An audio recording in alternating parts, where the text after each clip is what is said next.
Vous écoutez Pierre Nantel. C'est l'heure d'aller rejoindre le directeur adjoint des affaires sportives au Journal de Québec, au Journal de Montréal, notre ami Jean-Nicolas Blanchet. Salut Jean-Nicolas.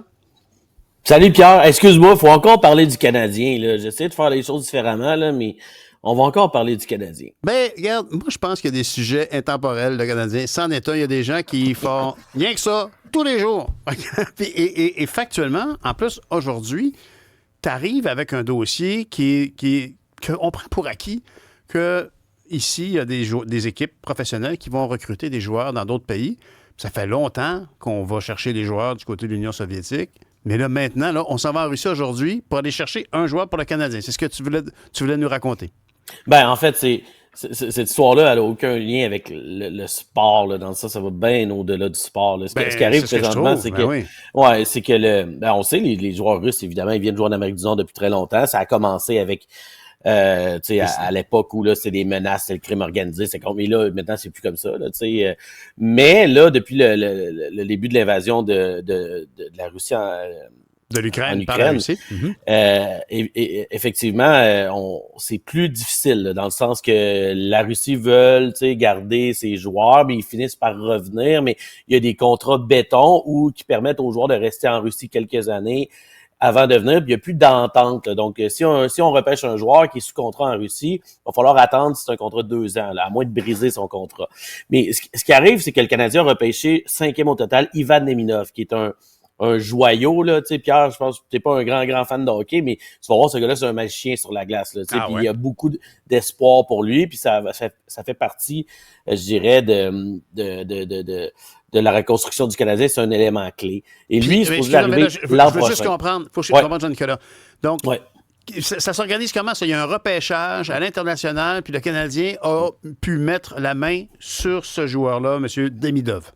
Exact. Tout le monde est disponible au repêchage. Tu peux repêcher le gars, il peut être sur la planète Mars à Charlesbourg ou en Russie. Okay. Et après ça, ben c'est ton problème. Si un joueur dit je vais rester en Russie, ben normalement ce joueur-là ne sera pas repêché très tôt. Tu sais, comme Matvei Michkov l'année précédente, c'était un très très bon joueur, mais il est repêché plus tard parce que c'était pas sûr qu'il allait venir en Amérique du Nord. Là, finalement, il est arrivé cette année contre toute attente. C'était un bon coup des Flyers de Philadelphie qui ont réussi à l'avoir. Et là, pour Ivan Demidov, ben là, il fallait attendre 1 an, mais pendant ce temps-là, il joue à Saint-Pétersbourg en Russie. Et depuis le début de la guerre en Ukraine, c'est pas arrivé que des directions d'équipe de la Ligue nationale soient allées en Russie. Évidemment, c'est pas tellement recommandé d'aller en Russie par ces temps-ci. Mm-hmm. Mais là, ce qu'on a appris, c'est qu'effectivement, le directeur général du Canadien, Ken Hughes, son conseiller Vincent Lecavalier et le co-directeur du recrutement chez le Canadien, Nick Bobrov, sont sur place. Et ça, c'est quand même fascinant parce que c'est les premiers à le faire, de 1. Puis de 2, il faut comprendre, là, tu sais, il y en a qui disent c'est du sport, c'est pas de la politique. C'est tellement de la politique, là. La KHL, le président de la KHL, c'est Gennady Timchenko. Gennady Timchenko, c'est un oligarque russe proche de Poutine, où il y a plein de sanctions. C'est un gars qui vaut 23 milliards, qui est dans le pétrole. Il y a plein de sanctions qui ont été prises contre lui à l'international. Okay. Donc, c'est quand même, tu sais, puis l'entraîneur des Demidov de cette équipe-là, c'est un Roman Rothenberg. C'est le fils de Boris Rothenberg, un ami proche de Poutine, qui était dans le pétrole beaucoup, qui a aussi des sanctions contre lui dans le cadre de l'invasion en Ukraine. Et là, le coach de Demidov, Pierre, là, tu sais, t'as pas besoin de connaître ça pour comprendre que c'est n'importe quoi. C'est un peu comme si toi, tu coachais, là. Ce gars-là, il avait jamais coaché au hockey. Il travaillait dans le pétrole, il a été nommé entraîneur là. Et là, c'est lui qui coach Ivan Demidov, qui est ton joyau pour le Canadien. Fait que le Canadien, ça fait pas son affaire. Mais là, le Canadien s'en va là-bas pour négocier, pour parler. Oui, c'est ça. Mais là, tu sais, en même temps, le Canadien est avec des, tu sais, je comprends là que les joueurs, les gens qui sont fans du Canadien, ils voient ça et ils disent oh, yes sir, là, on va l'aider. Mais pensez-vous que les gens à Kharkiv, eux autres, ils trouvent ça injuste, le temps de jeu d'Ivan Demidov, puis le fait qu'Ivan Demidov il est coaché par quelqu'un qui c'est n'importe qui, tu sais. Mm-hmm. Je veux dire, d'aller en Russie, de se présenter là, de négocier avec ces gens-là, qui sont proches, très proches de Poutine, pendant que en même temps à Kiev, on est en train de mettre en terre. Tu sais, je veux dire, il y a quelque chose de fascinant, de triste, malsain, je trouve, dans tout ça.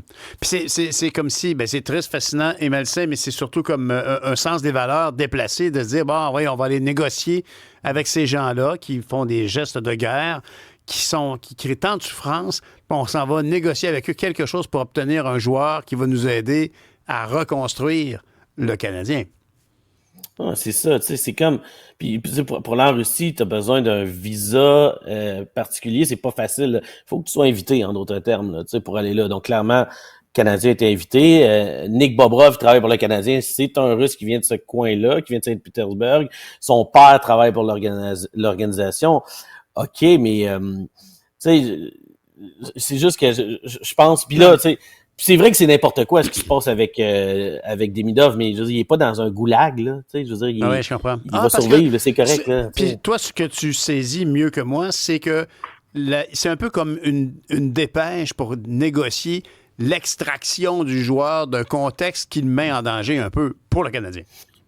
Ben, un contexte qui met en danger l'avenir du Canadien. En fait, c'est le contexte, c'est que je sais pas s'ils pensent pas qu'ils vont revenir avec lui dans ses valises. Tu sais, on n'est pas à l'époque de lancer compte, là. Tu sais, mais on va essayer de négocier pour réussir à changer des trucs dans son développement pour qu'il joue plus souvent. Puis là, ce qu'on comprend, c'est que lui, il joue moins. Tu sais, il va jouer 10 minutes par match au lieu de 20, tu sais, comme la majorité des attaquants. Parce que lui, il se prépare à s'en aller, puis il veut jouer en Amérique du Nord et tout. Là. C'est ce qu'on a entendu. C'est ce qui n'a pas de bon sens, là, mais je sais que ça n'a pas de bon sens, mais c'est pas une injustice internationale comme se faire bombarder puis perdre sa famille. Bien sûr. Mais de toute façon, la question se pose à chaque fois quand on a des rapports si tendus avec la Chine, alors qu'on a une balance d'importation monstrueuse de produits qui arrivent de Chine. Même nos iPhones qui nous apparaissent un item d'une bourgeoisie occidentale très, très propre et zen. Non, hein, on sait tous qu'il y a un paquet de trucs qui sont faits dans des pays où les gens sont maltraités. On peut pas fermer les yeux là-dessus. Moi, je peux dire que mes pneus d'hiver sont les meilleurs que j'ai jamais eus pour mon auto, mais quand ils vont être finis, je vais être bien mal d'en racheter parce qu'ils sont faits en Russie. Tu sais, comme c'est une question que tu dois te poser. Est-ce qu'on soutient ça? Alors là, ici, toi, je trouve ça très, très noble de ta part, d'ailleurs, de te poser la question en tant que spécialiste et passionné des sports, de dire, est-ce que c'est une délégation canadienne, québécoise, qui a du bon sens? C'est faire preuve quand même d'une ouverture d'esprit, de dire, ça se questionne, tu sais. Mais il y a des Québécois, Pierre, qui vont jouer dans cette ligue-là, tu sais, puis c'est des Québécois qui ont pas beaucoup de, tu sais, qui ont pas multimillionnaires, que là, c'est rendu une option, tu sais, ils peuvent gagner un peu plus d'argent. Il y a même un entraîneur québécois qui est allé, tu sais, je comprends, là, il est pas multimillionnaire, c'est pas comme quelqu'un qui est multimillionnaire déjà puis qui s'en va jouer payé par l'Arabie Saoudite, là, tu sais. Okay. Mais, tu sais, là, on parle du Canadien de Montréal, tu sais.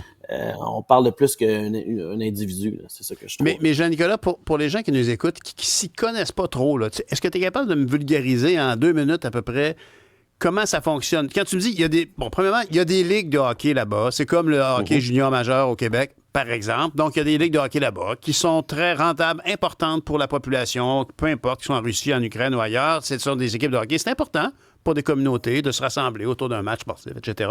Donc, il y a une ligue de ça. Il y a des joueurs qui s'y démarquent, comme le monsieur qu'on est allé chercher, M. Demidov. Mais tu dis qu'il y a des joueurs québécois qui jouent là-dedans. Puis dans ça, il y a un repêchage. Ce repêchage-là est-il propre à cette ligue européenne ou soviétique? Ou si c'est un repêchage à la grandeur de la planète qui se passe en même temps? Je connais rien là-dedans, moi. Non, mais la Ligue nationale, tu sais, c'est la Ligue des ligues. Là. Donc, elle a fait un repêchage, puis elle repêche n'importe qui partout dans le monde, puis tu peux y aller ou pas. Puis sinon, il y a plusieurs ligues au monde. La Ligue en Russie, c'est un peu considéré comme la 2e meilleure ligue au monde. Là. Donc, si tu t'es pas assez bon pour jouer dans la Ligue nationale, puis tu penses que tu joueras jamais vraiment dans la Ligue nationale, tu t'en vas jouer dans cette ligue-là. Il y a des équipes en Russie, mais qu'il y en a aussi ailleurs en Europe, mais majoritairement en Russie, qui est surtout contrôlée par le gouvernement russe. Puis cette équipe-là peut aussi faire des repêchages, repêcher des jeunes joueurs en Russie notamment. Mais après ça, ils vont se faire voler par l'Amérique du Nord parce que les jeunes joueurs russes, eux, leur rêve, c'est de jouer en Amérique du Nord quand même. Là. Pour des raisons peut-être sociologiques, mais simplement aussi parce que la LNH, c'est la meilleure ligue de hockey au monde. Donc, en terminant, tu dirais que, par exemple, des joueurs de la Ligue de hockey junior majeur du Québec, qui a un nouveau nom maintenant, qui jouent, qui excellent, mais qui savent qu'ils ne pourront pas aller à la Ligue nationale, on en a des joueurs de chez nous qui jouent dans cette ligue. Beaucoup? Ah, tout à fait. Ben oui, tout à fait. Il y a Bob Hartley qui a dirigé en Russie pendant plusieurs années. L'ancien du Canadien David Dernier qui est allé jouer là. Maxime Talbot. Plein d'anciens joueurs qui, à la fin de leur carrière dans la Ligue nationale, décident d'aller là. Et il y en a d'autres que ça marche très bien ça marche très bien dans le junior, dans la Ligue américaine, mais dans la Ligue nationale, ça marche pas. Ils vont aller en Russie, puis ils vont gagner, je sais pas moi, tu sais, 300 000 US au lieu de 82 000, tu sais. Ben oui, exemple, ben oui. ou Puis, 52 000. en ce moment, tu dirais qu'on en a combien des Québécois là, qui sont là-bas? Il doit en avoir une dizaine, je présume, à peu près. Incroyable. Ouais, tout à mais fait. c'est vrai. Tout Alors, à tu fait. lèves le voile sur une situation. Moi, je t'ai peut-être parlé de mes pneus d'hiver, mais il y en a pas moins qu'il y a des aspects en politique internationale qui s'appliquent très concrètement, entre autres au hockey. Ben, je te remercie, Jean-Nicolas, tu as donné un éclairage vraiment intéressant, tout aussi intéressant que ton background derrière toi. J'ai hâte que tu te promènes avec ta caméra pour qu'on voit. J'ai tout ce qu'il y a derrière. deux jeunes enfants qui aiment beaucoup Noël. Oui. Donc, je fais attention. Demain, je peux Tu te fais montrer bien. mon sapin C'est ce qui est le aussi. plus important. OK, Montre-moi c'est ça beau. demain. OK. Salut, Jean-Nicolas. OK. Bonne fin. Salut. Salut, Pierre. Bye.